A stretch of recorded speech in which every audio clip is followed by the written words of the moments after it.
You know, the older guys once, so they're taking control of the front of the peloton and they're getting up this climb at a nice handy pace. And then of course, you know, when you get over that, the rest of the day, you know, you can stay in there for quite a lot, even towards the very end. New for general classification in big tours. Last year he sprung onto the into the limelight and into that position. In the earlier part of the race we weren't really talking about that much, so now, he was a domestique, nothing else, wasn't he? Yes, now he's you know, he is the focus is on him, and of course, yeah, the teams are going to talk about it, and you know, the Italian teams, as I said, Astana, Nibali, and all of that. Those guys, they know what he's like in the earlier part, so it's going to be an interesting one. But you know, when you're not a team leader, well, then you don't have to perform in the earlier part. If you're a domestique, well, you know, you may be a ride for your leader in the earlier part of the stage. Breakaway develops. We've seen the guys going away at the start, the advantage building rather quickly as all the cappy, the bosses lined up at the front of the road. And once that gap does grow, as you were saying, Sean, not quite to a dangerous level, but one that just needs controlling, it is the responsibility of the leader to do that. Yes, and when the race is the big favourite, peloton out front. Fabian Cancellara looking a lot more sprightly after his gastroenteritis, seizing the white and black there, chatting to the Spanish champion Alejandro Valverde. Something about what was happening last year. Valverde saying, thankfully, it's been a bit more calm than the first week last year because they were on the final mountain of the day, and then you just, you know, lead that group go. That was the situation Landa was in. It's totally different now, so I'd not take too much from that. You know, I'm not too sure if Landa would be in difficulty today. I think he should be getting set into the race. If his form is right, well, then he should not have any difficulty at all here today. Well, he did have great form coming into this race. Giro del Trentino, nobody could live with the guy until the last day when it was all about sprinting for bonus seconds. Astana were strong. Nibali wasn't, though.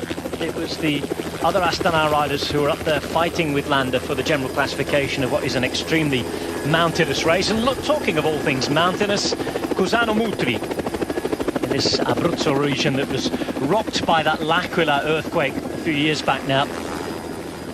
It is one of the most seismically active regions of Central Europe.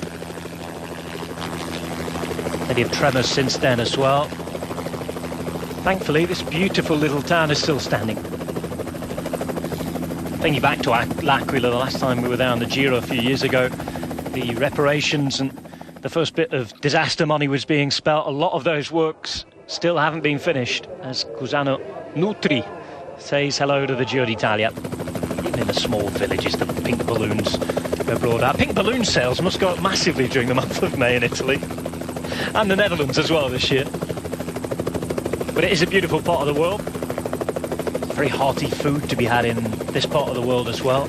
Lots of meat dishes, pasta and meat dishes, and I think the local wine that they'll drink around these parts is one that's pretty well known throughout the world as well, the Montepulciano.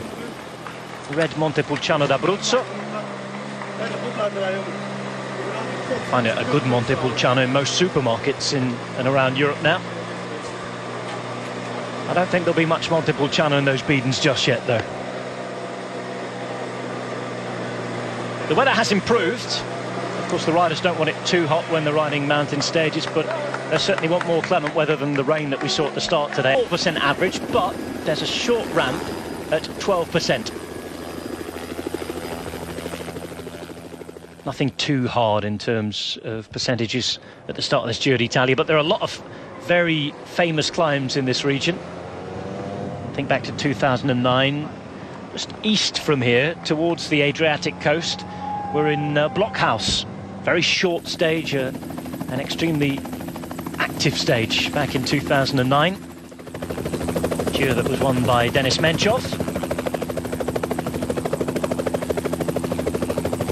Old German fortress back from the war, hence the name. Hour of racing, 120 kilometres to go. And we've covered 37 in the first hour. 6 minutes and 32, the brake has stabilised. There it is, 36.9, almost. Could have done with getting the calculator out there. But 120 k's to go, lots to talk about today on the way up to Locarazo. Alexander Kolovnev, part of a three-man break today on the Giro d'Italia. Alongside him in the red, yellow and black. Welcome to Giro Extra from stage 6 of the